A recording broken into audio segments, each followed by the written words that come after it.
What's up guys, Jetty from Locked In Off-Road, and in this episode, this is the second episode of Locked In Loaded. This is Luke's 80 series, let's go. Yo!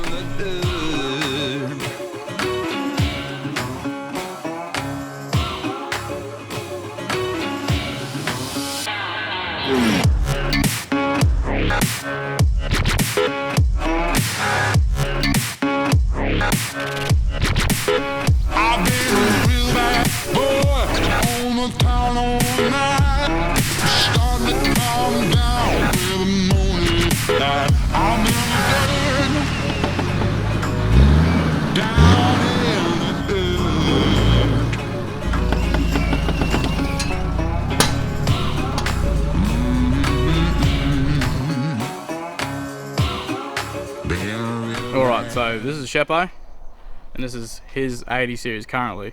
So we're going to take a look at it. We'll start from the top, work our way down through accessories, suspension, all that sort of stuff. So, roof rack. Yep, I think it's a Terralander roof rack, not too sure, aluminium, but it's the steel. Didn't want steel one because rust on the roof and all that kind of crap. ARB awning, 2.5 metre by 2.5 metre, pretty good. Up here we got a fully sick reverse light, mate. Don't forget about the rear people rear visor, mate, on the GXL doors, mate. Weather guards, weather shields on it too. No mate. barn doors here, mate. You've got weather shields, yeah. So finish with the roof, make our way down. On the next level we've got side mirrors. So side mirrors, Sheppo, what are they? They're OCAM 4x4 towing mirrors, and I think they're extendable from memory. There we go. There you go. Yep. They're also electronic. OCAM 4x4 accessories. Yeah. As good as Clearviews. Yeah, oh so. yeah, for sure, for sure. I've never actually seen Clearview, so I've seen them before. Who's got the money to afford that? Yeah, not us. So finished with the side mirrors, then we got a snorkel. Yep. We'll take a look at that. Safari Armax. Safari Armax snorkel. Yep. So we'll make our way onto the back. Yep. We got rear bar here with a swing away, single swing away tyre. 35. 35. How good. Then we got this. You can't keep that, Jordan, sorry mate. And then we got this here. Anderson plug. For towing the trailer. Yeah, that's for your trailer. Yep. We'll head on to the front of the car. Let's have a look at what we got going up here. Unidentified bull bar. We got an unidentified bull bar in the front. But it looks bloody good. We got King Spotties, which they're on for the sale obviously. I was running steadies. No, he has to mention that in But the video. I won't lie to you. Kings are better. There you so, go. There you go, in case you were wondering. These are cheap eBay headlights. they say DOT SAE. I don't know if that means. Don't ever buy them for your 80 series. They are shocking. There you go. Worst headlights ever. And in the middle here we've got a Runvar 13 EXP winch, and it is primo. He likes it. I like it. And so that's a 13 XP. Yep, and I've got road safe recovery points on the front too. Road safe recovery points down there, mate. You need them, boys. Yep. Alright, so we're finished with the front now, so we'll make our way underneath the car and we'll check out the suspension. Suspension, I've got 5-inch EFS Extreme shocks in the front, 6-inch in the rear. I've got 4-inch Tough Dog coils, which are sagged, and I've got adjustable panhard in the rear. Drop boxes. The homemade drop boxes? They are homemade. They are definitely not anything you can buy off the shelf.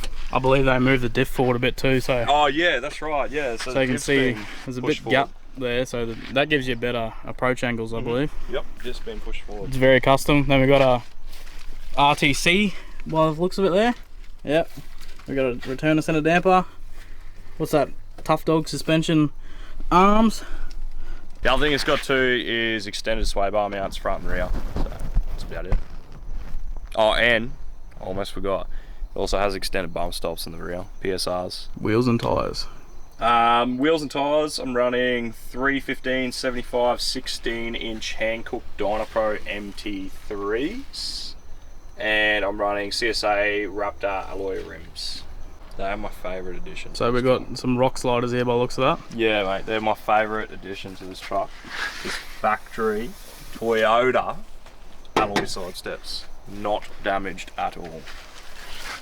It's a GXL 80 series, and everyone knows GXLs have full-time full drive, center diff lock, all that kind of stuff. I had dramas with center diff lock, and I couldn't be bothered trying to play around with it, fix it, all that crap. And a lot of people do the part-time full drive kit. I decided to get a DX model 80 series transfer case, which is fully mechanical, just like a 75, 79 series, and I bolted it straight up to the gearbox. So. Ready? Yep.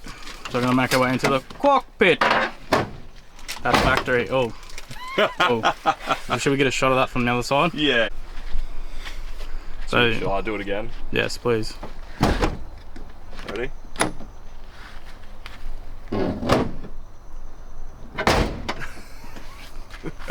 Nice.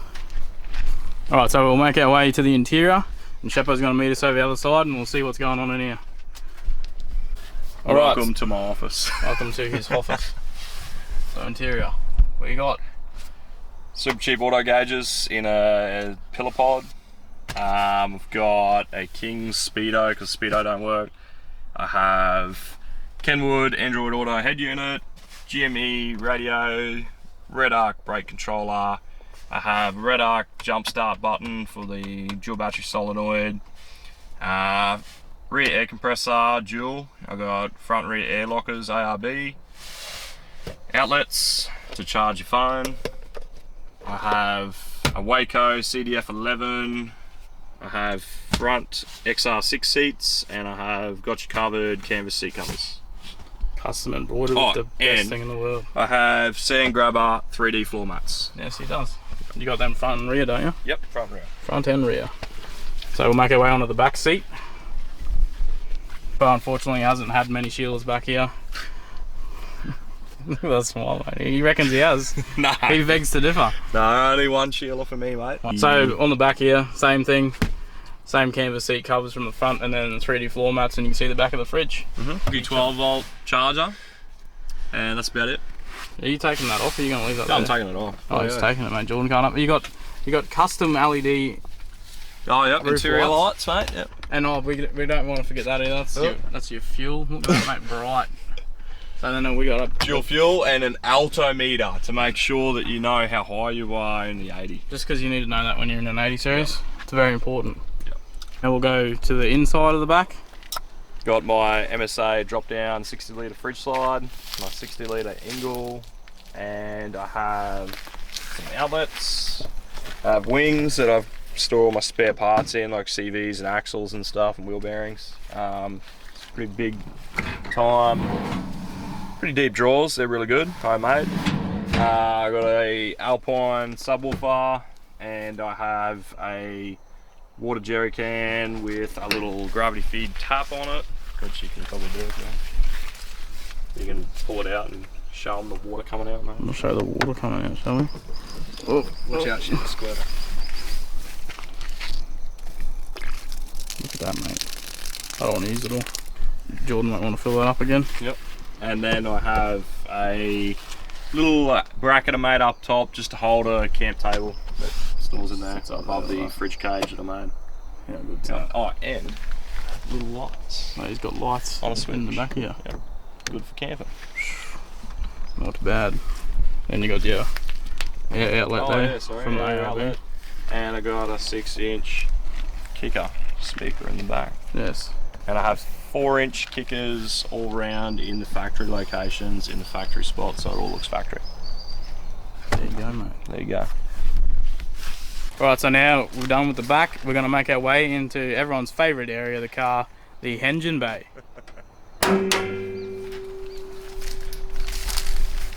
Hold on to your hats. Oh, shit! So we got a freshly cleaned engine bay, freshly sprayed with WD-40 to make it look shiny. Ready for the sale. We got a battery. We got a place where our battery's meant to be. Then over here we got the beautiful. What? I asked myself that when I look in this engine bay too. What? What is that? The beautiful what? You can't even think of what I'm talking about. What is it? The fuel pump? You can look at any of it. So we've got a custom fuel pump system here. A lift pump? Yeah, that's a to help the tired fuel pump? Yeah, full hectic lift pump to keep up with the 27 psi running through the turbo. We got a custom manifold here. Look at that. And we got the nice cold side here of the intake. It's hot. Double clamped, and it's got that much power. It needs to be ratchet strapped to it. So that's good.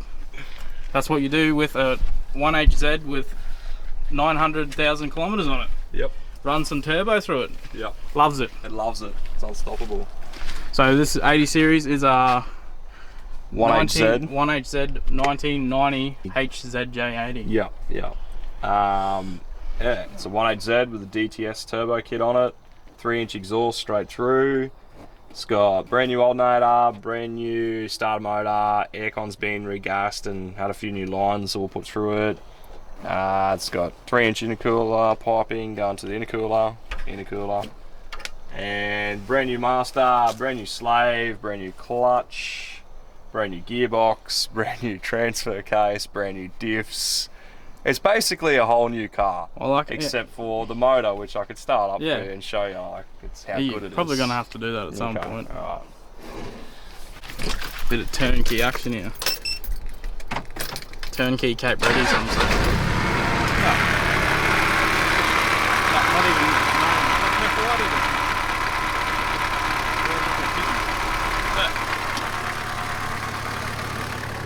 We show the blow-by. Not that there's much. Minimal boat drop. Not that much. Like, you know, look at that. 800,000 Ks. They're getting a bargain. See, no blow by whatsoever. Hey! Whoa!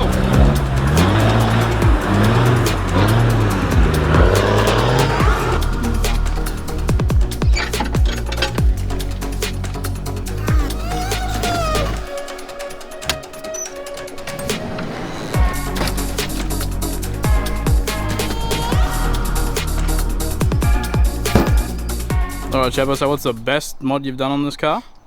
Best mod I've done to this was gut my old comp truck, 80 series, and take the lockers out of it and put the lockers into this. Hands down, best mod ever for any car ever, front rear air lockers. So we have a ARB in the front and then a ARB in the rear. a tray ARB air locker in the rear. What's the worst mod you've done to it, Sheppo?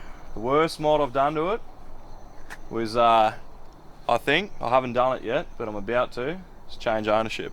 Oh, there you go. Sad. Sad regret. Don't sell 80. Keep him. Bye, old girl. I'll miss you. Alright, well, we might as well have a go. Crack on these open first. Yep. Have a go. What do you reckon? I don't know. You don't It's know. rum. It tastes like Bundy rum. But it's got the passion fruit. It tastes like Bundy rum. You don't like it? No. Oh, true. He's against it. I hate rum. I hate Bundaberg rum. It's horrible. Bundaberg rum is a horrible drink. Oh, well, that's what you got. That's what you got to deal with. Alright, so we're out here. You've seen the 80. So now we're going to have a little chat about the 80, what it's done, why Sheppo done what he done with it, all things of those sorts. So sit back, relax and enjoy. From zero to hero, real quick. So Sheppo, when did you buy this 80 series? I bought it about probably 3 years ago, I'm pretty sure. Maybe 2.5. I bought it from a bloke down Gladstone. He was selling it really cheap, and wasn't really looking for an 80 at the time, but I got tagged in it on Facebook and I thought, man, that's too cheap to pass up. It was turbo 1HZ, had a lot of Ks on it, so it's 700-some thousand kilometers on it, but it was a GXL. It already had a 4-inch lift in it. You know, it had the awning, the roof rack, it had all the makings of a weapon, so I decided, why not? I'll run down, get it. So I called him up, I said, mate, I've got the cash ready to go, I'll come down straight away this weekend and get it. And he's like, oh, I got a bloke coming to look at it, and I was like, well, I'm ready to go, man, just let me know. And I thought, that's it, I've lost the car, as you do with shitty Facebook crap, yeah. you know, like you get all these jokers, and anyway. So he calls me up, literally an hour later, he goes, mate, this guy's fucking me around. If you're keen and you're dead set serious, I'll see you tomorrow. I was like, righto, you'll see him tomorrow. So me and the old boy jumped in the 200, took the car trailer down, went to go buy it, rocked up on the day, and here it is, it's sitting here. And so anyway, I said to the old mate, oh, can we take it for a drive? And he goes, yeah, you can take it for a drive. So we started it up. First thing we heard, it's just knocking real bad. Had this really, really bad knock in it. Car looked beautiful, no rust in it, nothing. Like paint's like brand new still, but just knocked and just bad. I thought, oh, what do? Do I take a chance? Do I buy it? You know, 1HZ, turbo, a lot of Ks. I was like, yeah, stuff it, I'll buy it. So anyway, after I bought it, I said to him, have you got any oil? Because I checked the dipstick and there was no oil on the dipstick. And he's like, oh yeah, I got some in my lawnmower. So he's pulling oil out of his lawnmower, and we put it in to get back into town in Gladstone. And there I'd obviously done a full service on it by then. Found a lot of questionable things while I was doing a service, but yeah. And then Dad said, do you want to put it on the car trailer? I said, let's drive it for as long as we can and see how it goes. And drove it all the way back to Townsville from Gladstone, not a single problem. So, and ever since then I've known it's just been a good car. It's been solid. Like, it's never given me any dramas. I've always gotten home with it. You know, like dramas that you would expect out of an 80 series that's 30 years old with 700,000 Ks on it. Yeah. But well, you did keep the random oil going into it as a tradition. I did, as we could see in our previous video. I did. Yep. I treated it with the love and care it deserved all of its life. The old, it's on an angle. I don't think it's on that. You can probably pull the footage out of that. Yeah, it'll be. I'll have a look at that.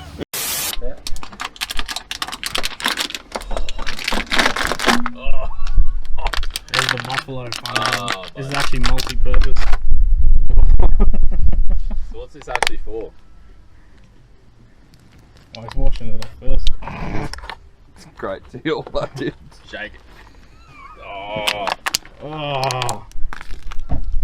Oh, boys, you asked for it.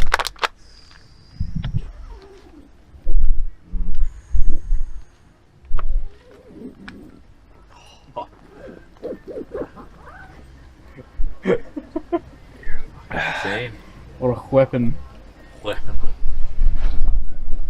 I'll check my oil while I'm at it, eh? Top the oil up with the same funnel. Wow. Went in Maytown. Doing little pre-start checks every morning or afternoon when you're on the piss usually helps too. That's what you have to do when Just you're to make sure you're got no oil. There's actually nothing on the dipstick. Awkward. Oh, but What? nothing on the Do it again. dipstick. Do it again.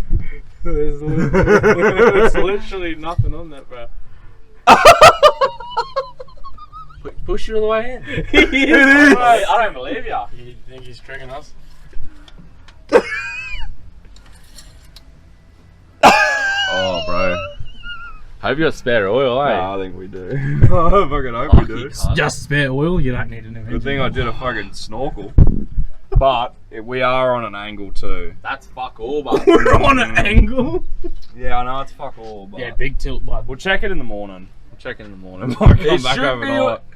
There should be oil in that pod. It's been sitting long you know enough. something. What do you reckon? I don't know, but it's still, how the fuck, Luke? How do you check your oil then? It's because it's on an angle.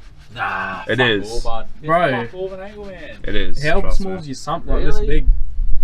Yeah, when they sit on an angle, all the oil comes to the front, and the dipstick sits right at the back of the motor, so it's got to be right. level to pick up. There's a lot of oil in there. Right. No, like, well, I just come back from a 3-week trip up the Cape in this thing, and it was fine. Come up for a 1 weekender with the boys up Maytown, and it's empty. Alright, hold up, I'm spilling. This is the same funnel used. Yeah, this is the beer funnel, which I'll probably do another one out of tonight. Yeah.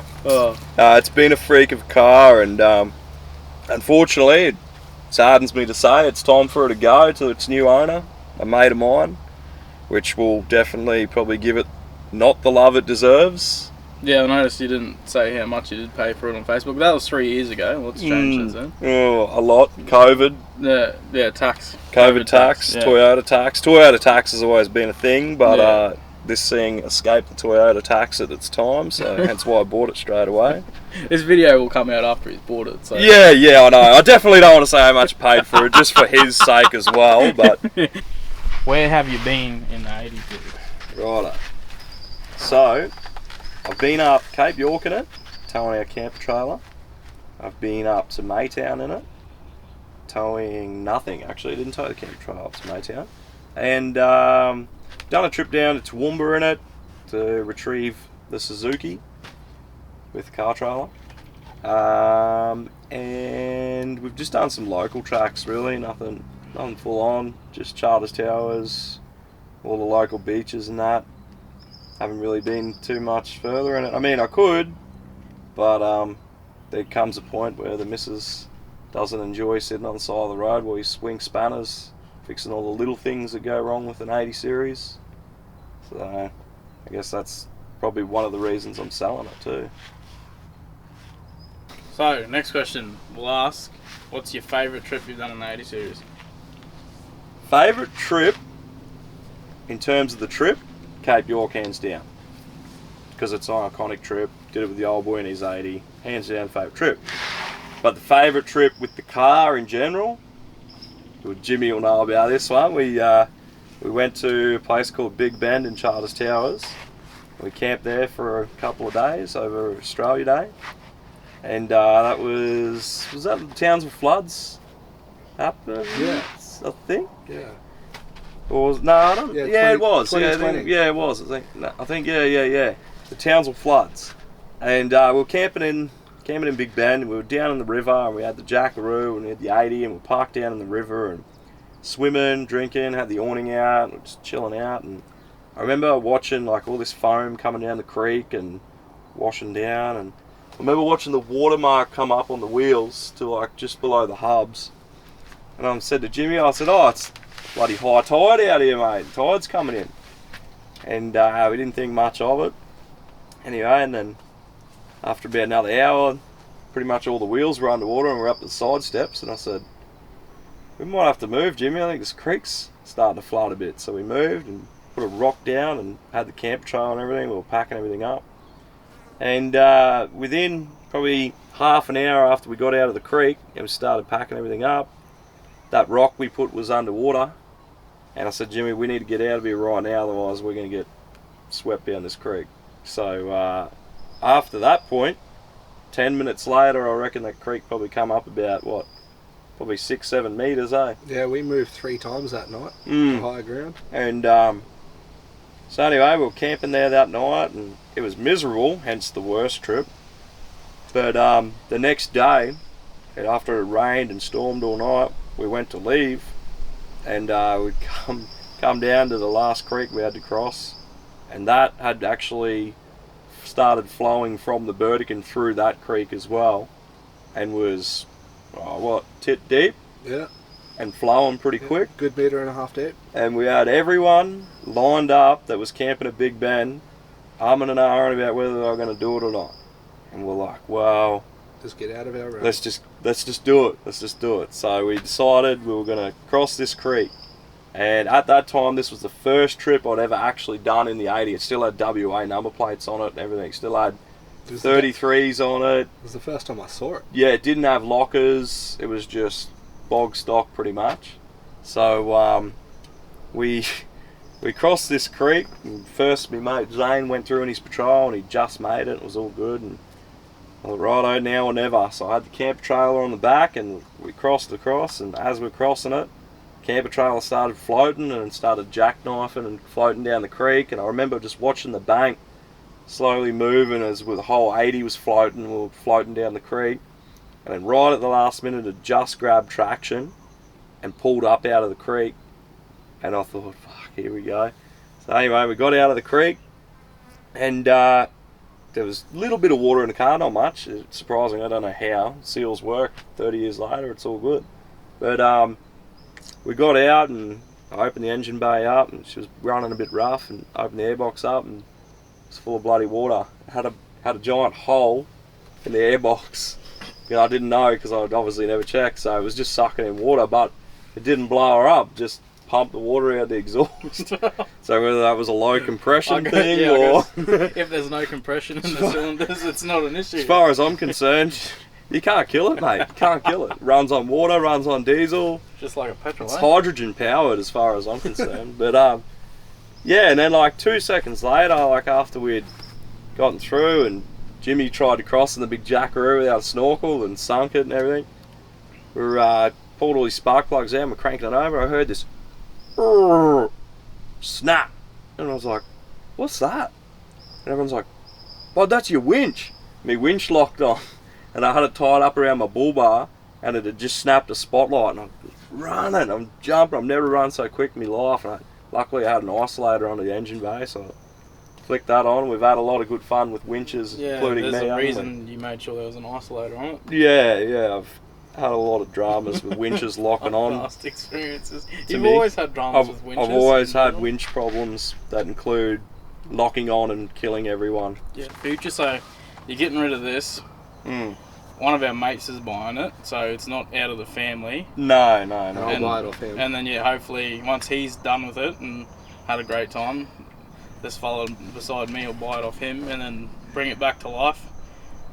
I guess. The plan, I guess. He knows how to work on cars because he keeps a jackaroo going, so that answers that question. Yeah, it keeps going somehow. And then so you got a Ford Ranger now. That's your new Tourer. Yep. Dual that's cab. the Tourer. Wild track. 2019. Yep. And then you've still got the Zook. Got the Zook. You can't get rid of that yet. I can't. Well, don't think I can ever get rid of the Zook. The Zook's my baby, so. So we'll have a video like this coming out on the Zook at some point as well. Still needs a little bit more done to it. He wants to make it look a bit prettier. Yeah. It's pretty much got everything on it at the moment though. Yeah, it's good to go. Just needs power steering installed and a couple other little things and that. She's good. You don't need power steering. Thanks for watching, guys. Don't forget to like, comment and subscribe on the video. And we're just going to say some final words for the 80 series. We'll ask Sheppo what he's got to say first, mate. Goodbye, old girl. I'll forever love you. I regret selling you already and I haven't even sold you yet. You're not even gone yet, mate. Gone but never forgotten. What about you, Jimmy? You got any words for the 80 series? See you soon. Good luck. And I'll see you soon. Hope to be in your hands at some point. Yeah. Maybe a year, maybe less. You never know. Oh, definitely less. You'll be a much loved part of my garage. Look at it. Bye 80 series. We'll see you again. What are you got to say? Goodbye 80. I love you. Oh, he's getting actually emotional. I'm going to cry. I felt a tear. I love it. I just want to get one last photo of it. Oh, Jesus. It's hard to say goodbye to things you don't want to say. Remember, stay locked in 80 series. Stay locked in.